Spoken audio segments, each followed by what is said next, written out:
Hello everyone, welcome back to my channel. So guys, मैं आज आप लोगों के साथ आई डोंट लव यू का next part means fifth part share करने वाली हूँ। और हमने लास्ट पार्ट में देखा था कि वांग जी विंग के साथ मूवी देखने के लिए जाने के लिए तैयार हो गया था। विंग जिसने पहली बार सामने से कहा था कि वो वांग जी के साथ मूवी देखने जाना चाहता है, लेकिन कभी भी विंग ने सामने से नहीं कहा था कि वो वांग जी के साथ मूवी पे जाना चाहता है, क्योंकि वो हमेशा ही इन सबको अवॉइड करता था। वो बस पढ़ाई करता था। जब वांग जी और विंग नीचे आते हैं तब वही लान करण भी बैठे हुए थे। लान करण वांग जी और विंग को देख कर हुए कहते हैं, क्या हुआ, तुम दोनों कहाँ जा रहे हो? तो वांग जी अपनी एक बड़ी सी स्माइल दिखाते हुए लान किरण से कहता है, आपको नहीं पता, विंग ने पहली बार मुझसे कहा है कि वो मेरे साथ मूवी देखने जाना चाहता है। ना बहुत जोकिंग वाली बात। तभी लैन कनिन जो कॉफ़ी पी रहे थे, वो कॉफ़ी का मग उनके हाथ से छूटने को तैयार था, लेकिन वो जैसे तैसे संभाल लेते हैं। और वो याद करते हैं कि कैसे जब भी वो फ्री होते थे तब वो विंग को ज़बरदस्ती मूवी देखने के लिए ले जाते थे, लेकिन विंग जो हमेशा ही मूवी देखने के बीच में भी किताबें लेकर बैठ जाता था और उसे मूवी देखने में बिल्कुल भी इंटरेस्ट नहीं आता था। इसीलिए विंग कभी भी मूवी नहीं देखता था। लेकिन आज पहली बार विंग सामने से वांग जी के साथ मूवी पे जा रहा है। ये सुनकर तो लान करण के भी होश उड़ जाते हैं। वो विंग को ऐसे देखते हैं जैसे उन्हें 440 वोल्ट का झटका एक ही दिन में लग गया हो। वो विंग को देखते हुए थोड़ा चिकल वॉइस में कहते हैं, आर यू श्योर विंग कि तुम जाना चाहते हो मूवी पे? तभी विंग अपनी छोटी सी और टीजिंग वाली स्माइल में कहता है, क्यों, आप दोनों को क्या लगता है कि मैं बस पढ़ाकू हूँ? मुझे कोई और करने का दिल नहीं करता। मैं भी करता है, बट मेरे अब फाइनल एग्जाम्स कंप्लीट होने वाले हैं और मेरे थर्ड ईयर्स मेरी ग्रेजुएशन भी कंप्लीट होने वाली है। इसीलिए मैं अब पढ़ाई छोड़ रहा हूँ। तो जाहिर सी बात है कि अब मैं ग्रेजुएट हो जाऊँगा तो मैं भी तो थोड़ी ज़िंदगी इंजॉय करूँगा ना अपनी। इसीलिए मैं पांची के साथ आज मूवी देखने जा रहा हूँ। वैसे भी कुछ दिनों बाद तो मेरे एग्ज़ाम स्टार्ट होंगे, और एक बार अगर मेरे एग्ज़ाम स्टार्ट हो गए तो फिर मैं कोई भी फ़न नहीं कर पाऊँगा। फ़न की बात विंग से मुंह से सुनकर वांग जी को तो काफ़ी बड़ा शौक लगता है, क्योंकि आज से पहले वो फ़न करने की बातें करता था और विंग हमेशा उसे अवॉइड करता था। लेकिन पहली बार है जब विंग खुद फ़न करने की बात कर रहा है। ये सुनकर तो वांग जी का हाल ऐसे था जैसे जोर का झटका जोरों से लगा टाइप। वांग जी विंग विंग के फेस पर हाथ रखते हुए कहता है, विंग, तुम्हें कहीं बुखार बुखार तो नहीं हो गया ना?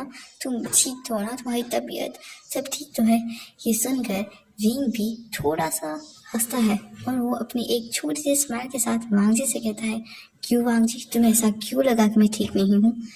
इसलिए ना क्योंकि मैंने पहली बार घूमने जाने की बात की। वैसे तुम्हारी बात को मैंने सोचा और मुझे भी लगता है कि लाइफ को थोड़ा एंजॉय कर देना चाहिए, बस पढ़ाई ही इम्पोर्टेंट नहीं होती। और मैं भी थोड़ा बस लाइफ में फ़न करना चाहता हूँ, बस आज के दिन के लिए, और इसीलिए मैं तुम्हारे साथ मूवी देखने के लिए जाने के लिए मान गया। ये सुनकर तो फांज भी खुश हो जाता है और वो अपने डैड को बाय कहते हुए वहाँ से विंग को लेकर चला जाता है। और क्योंकि उसे लग रहा था कि विंग तो पलटू टाइप का है, क्या पता उसका मन कब पलट जाए और वो कब मना कर दे जाने के लिए। इसीलिए वो विंग का हाथ खींच कर उसे बाहर ले आता है और कार में बैठकर वो दोनों मूवी थिएटर चले जाते हैं मूवी देखने के लिए। वांग जी आज बहुत खुश था, क्योंकि पहली बार था जब विंग ने उसे मूवी देखने के लिए ऑफर किया था, वरना तो हमेशा वांग जी ही विंग के पीछे भागता रहता है कि वो वांग जी के साथ बस एक दिन मूवी देखने और फन करने चले, लेकिन विंग कभी भी नहीं करता था। इसीलिए आज वांग जी काफ़ी ज़्यादा खुश था, क्योंकि उसे लग रहा था कि विंग थोड़ा थोड़ा करके बदल रहा है और वो अपनी बोरिंग सी लाइफ से बाहर आकर एक नई जिंदगी जी रहा है।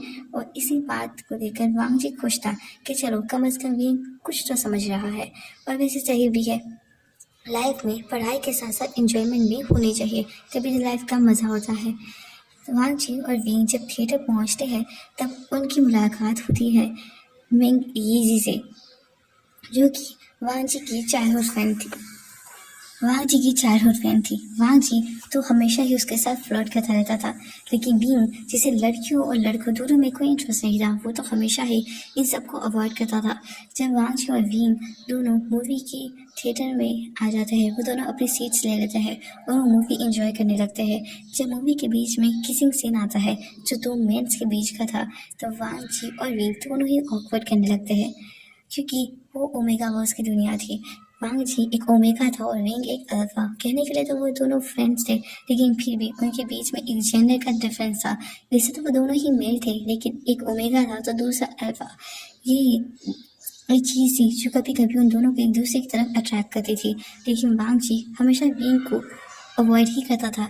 वांग जी के दिल में विंग को लेकर फीलिंग्स थी, लेकिन वो कभी भी विंग को ये बात नहीं बताता था, क्योंकि उसे पता है कि विंग उसे बस अपना एक लिटिल ब्रदर मानता है। और अगर उसने कभी विंग से अपने दिल की बात कह ली तो ये उसके लिए बुरा हो सकता है। इसलिए जब मूवी खत्म हो जाती है तब वांग जी विंग के साथ वापस आ जाता है। ये पहली बार था कि विंग ने वांग जी को कहीं घुमाने के लिए कहा था। जब विंग घर के बाहर आती है तभी वांग जी कहता है कि अगर हम बाहर डिनर भी कर लेते तो ज़्यादा अच्छा होता, नहीं? विंग वांग जी तरह शॉकिंग लुक से देखता है और विंग वांग जी से कहता है, हमने मूवी देखी, इतना फन किया वहाँ पर, और अब भी तुम कह रहे हो कि तुम्हें डिनर भी बाहर करना था। तो वांग जी कहता है, तो क्या हो गया, हमें पूरे दिन फ्रीडम होनी चाहिए ना। अगर हम एक बार बाहर निकल जाते हैं तो रात के 11 और 12 बजे तक घर आने की नौबत नहीं आनी चाहिए। विंग, तुम इतने बोरिंग क्यों, तुम क्यों नहीं समझते कि फ़न ना पूरे दिन करना चाहिए, और अगर हम फ़न करने निकले हैं तो हमें उसे इंजॉय भी तो करना चाहिए ना। अब ऐसा तो नहीं कि 5 मिनट फ़न करो और 10 मिनट बहुत की तरह बैठे रहो। इसीलिए हमें फ़न भी इम्पोर्टेंट होता है लाइफ में। विंग आखिरकार हार मान जाता है, क्योंकि उसे पता है कि वांग जी इतने सारे टोंट मारकर उसे बस यही बताना चाहता है कि वो विंग के साथ डिनर में भी फन करना चाहता है। इसलिए विंग घर में आया हुआ भी वांग जी को लेकर वापस चला जाता है। वो दोनों वापस डिनर के लिए चले जाते हैं। वांग जी डिनर के बीच में काफी ज्यादा बातें करता है, लेकिन विंग, जिसका वांग जी के बातों पर कोई भी ध्यान नहीं था, वो तो बस यही याद कर रहा था कि उसे आगे क्या स्टडी करनी है। और वांग जी ये देख कर थोड़ा सा इरिटेट हो जाता है, क्योंकि विंग जब भी वांग जी के साथ बाहर आता है तो हमेशा ही ऐसा करता है। विंग तो वैसे तो वांग जी के साथ कभी बाहर नहीं आता, लेकिन जब उसके पेरेंट्स यानी कि वांग जी के फादर उन्हें लेकर आते हैं तभी वो आता है।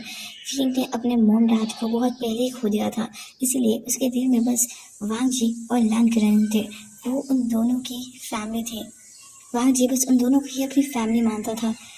विंग बस उन दोनों को ही अपनी फैमिली मानता था, और वांग जी और लैंग करेन के अलावा विंग की लाइफ में और कोई नहीं था। विंग का एक फ्रेंड था जिसका नाम शुयांग था। विंग अपने फ्रेंड के साथ भी ज़्यादा क्लोज नहीं था, बस शुयांग एक ऐसा फ्रेंड था जिसके साथ विंग कंफर्टेबल होया करता था। वांग जी और शुयांग के अलावा ऐसा कोई इंसान नहीं था जिसके साथ विंग अपने दिल की बात शेयर कर सकता था। इसलिए विंग हमेशा अपने दिल की बात या तो वांग जी या तो शुयांग के साथ ही शेयर करता था, और आज भी विंग के दिल में कुछ खटक रहा था। लेकिन वांग जी को समझ आ जाता है कि विंग किसी बात को लेकर परेशान है, इसीलिए वांग जी विंग से पूछता है, क्या हुआ विंग गगल, आप परेशान हो? वैसे वांग जी कभी भी विंग को गगल नहीं कहता था। वो सिर्फ तभी विंग को गगल कहता था जब उसे विंग से कोई काम निकलवाना होता था, और अभी उसके टोन को देख कर लग रहा था कि वो विंग से सब कुछ जानना चाहता है कि आखिर विंग परेशान क्यों है। और विंग इसी अंदाज को भांप लेता है। इसे पता चल जाता है कि वांग जी उससे सब कुछ जानना चाहता है। तभी विंग कहता है, ऐसी कोई बात नहीं है वांग जी, मैं बिल्कुल ठीक हूँ और मुझे कोई परेशानी नहीं है। तभी वांग जी विंग की चिक्स पर टैप करते हुए कहता है, आई नो कि आपको कोई परेशानी नहीं है, क्योंकि अगर आपको कोई परेशानी होती तो आप वैसे भी मुझे बताने वाले तो हो नहीं। तो मैं यही समझ लेता हूँ कि आपको कोई परेशानी है नहीं, क्योंकि आप तो मुझे कभी कुछ बताते हो ही नहीं। मैं तो आपके लिए कोई इम्पोर्टेंट हो ही नहीं ना। वांग जी विंग को लिटरली ब्लैकमेल कर रहा था, आई मीन इमोशनली ब्लैकमेल, क्योंकि उसे पता है कि विंग कभी भी वांग जी को अपसेट नहीं दे सकता, और वांग जी झूठ मूठ का अपने आंखों में आंसू लगाता है। विंग को पता है कि अगर वो वांग जी को कहीं नहीं बताएगा तो उसकी प्रॉब्लम बढ़ जाएगी, क्योंकि वांग जी तब तक किसी चीज़ का पीछा नहीं छोड़ता जब तक वो उसे बताना लग जाए। इसीलिए विंग वांग जी के हाथ को पकड़ता है और कहता है, वांग जी पहले प्रॉमिस करो तुम किसी को बताओगे नहीं। वांग जी विंग से प्रॉमिस कर लेता है कि वो किसी को भी नहीं बताएगा। तभी विंग कहना शुरू करता है, पहले मुझे प्रॉमिस करो कि तुम अंकल को नहीं बताओगे, अपने डैड को बिल्कुल नहीं बताओगे, मैं पहले बता रहा हूँ। अगर अंकल लैंड को पता चल गया ना तो वो तुम्हें जान ले लेंगे। तभी विंग लेकिन वांची के चिक्स पर पैट करते हुए कहता है, देखो मैं ना एक लड़की से प्यार करता हूँ, वो एक ओमेगा है और मैं उसे बहुत प्यार करता हूँ, मैं उसके बिना नहीं रह सकता हूँ और मैं उससे शादी करना चाहता हूँ, उससे प्यार करता हूँ एंड वो सब कुछ एक ही सांस में कह देता है। और ये सुनकर जब वांची को बहुत बड़ा शौक लगता है। वांग जी का तो ऐसा हशर हो गया था कि वो क्या कहे, क्योंकि पहली बार वांग जी विंग को पसंद करता था और दूसरी बात कि वांग जी विंग को कभी भी किसी और के साथ शेयर नहीं कर सकता था। वांग जी को अच्छे से पता है कि विंग कभी मजाक नहीं करता, विंग जो भी कहता है सीरियसली कहता है। इसीलिए वांग जी के दिल में एक अजीब सा पेन उठता है, क्योंकि उसे पता है कि विंग ने अगर ये कहा है तो ये सच ही होगा। वांग जी विंग की आंखों में देखते हुए कहता है, आर यू श्योर गूगल, आप सच कह रहे हो ना, आप सच में किसी से प्यार करते हो ना? विंग कहता है, यस आई लव हर, मैं उससे काफ़ी सालों से प्यार करता हूँ, हम दोनों लगभग स्कूल टाइम से रिलेशनशिप में हैं, लेकिन मैंने कभी तुम्हें नहीं बताया और ना ही अंकल को, क्योंकि वो अंकल की एक बिजनेस राइवल की बेटी है और मुझे पता है अगर अंकल को पता चल गया ना तो वो मुझे नहीं छोड़ेंगे। प्लीज़ तुम किसी भी तरह ना बस अंकल को मत बताना, क्योंकि उन्हें पता चल गया ना तो पता नहीं वो क्या करेंगे मेरे साथ, क्योंकि तुम अच्छी तरह से जानते हो कि तुम्हारे डैड के मुझ पर कितना एहसान है। अगर मैं उनकी बात नहीं मान पाया तो मैं अपने आप में गिल्टी फील करूँगा। वांग जी विंग की बात सुनकर काफ़ी ज़्यादा इमोशनल हो जाता है, उसकी आंखों में आंसू आ जाते हैं, लेकिन वो अपने आंसू को कंट्रोल करता है। वो विंग को बचपन से पसंद करता था, वो विंग को अपने गुरु का मानता था, अपना आइडल मानता था और साथ ही साथ उसे काफ़ी पसंद भी करता था, इनफैक्ट वो उससे लव करता था। वांग जी अच्छी तरह से जानता है अपनी फीलिंग्स कि वो विंग के लिए क्या फील करता है, लेकिन विंग के मुँह से आज ये सुनकर कि विंग किसी और से प्यार करता है, वांग जी का तो दिल ही टूट जाता है। उसने कभी नहीं सोचा था कि विंग कभी किसी से प्यार कर सकता है, उसे तो बस ऐसा लगता था कि विंग बस पढ़ाकू है और उसका इंटरेस्ट बस पढ़ाई में है, वो कभी लव के चक्कर में पड़ेगा नहीं। इसीलिए वांग जी ने कभी भी विंग से अपनी फीलिंग कन्फेस नहीं की थी, लेकिन आज जब विंग ने अपनी फीलिंग्स वांग जी के सामने कन्फेस की और जब वांग जी का पता चला कि विंग किसी से प्यार करता है तब वांग जी ये बिल्कुल सहन नहीं कर पाया, क्योंकि उसे अच्छे से पता है कि वो विंग को कितना प्यार करता है।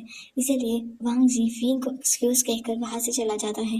वांग जी वॉशरूम में आकर और वो अपने आंसुओं को कंट्रोल नहीं कर पाता, इसीलिए वो रोने लग जाता है।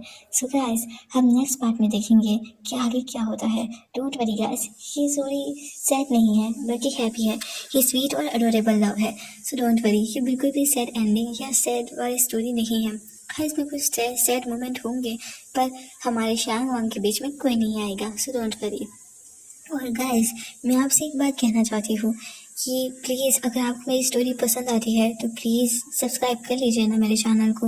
मुझे व्यू तो बहुत मिलते हैं लेकिन कोई मेरे चैनल को सब्सक्राइब करता, थोड़े बहुत सब्सक्राइब कर लेते हैं और लाइक तो मुझे बिल्कुल नहीं मिलते। शॉर्ट जब मैं शॉर्ट्स बनाती हूँ तो मुझे उसमें काफ़ी लाइक मिलते हैं, लेकिन उतने लाइक तो मेरे इतने बड़े कि जब मैं रिकॉर्ड करती हूँ उसमें भी नहीं मिलते। मुझे इतने बड़े पार्ट बनाने में 5 लाइक मिलते हैं और बस एक शॉर्ट सा पार्ट बनाने में जो सिर्फ पिक्चर लगाकर बन जाता है उसमें मुझे 12-12 लाइक मिल जाते हैं। तो ये तो बुरी बात है ना, जिसमें हम ज़्यादा मेहनत करते हैं हमें उसमें ज़्यादा फल मिलना चाहिए ना। एनीवेज प्लीज़ अगर आपको ये पार्ट पसंद आए तो लाइक शेयर एंड सब्सक्राइब कर लीजिएगा please please please. Okay bye. So हम नेक्स्ट पार्ट में देखेंगे कि आगे क्या होता है।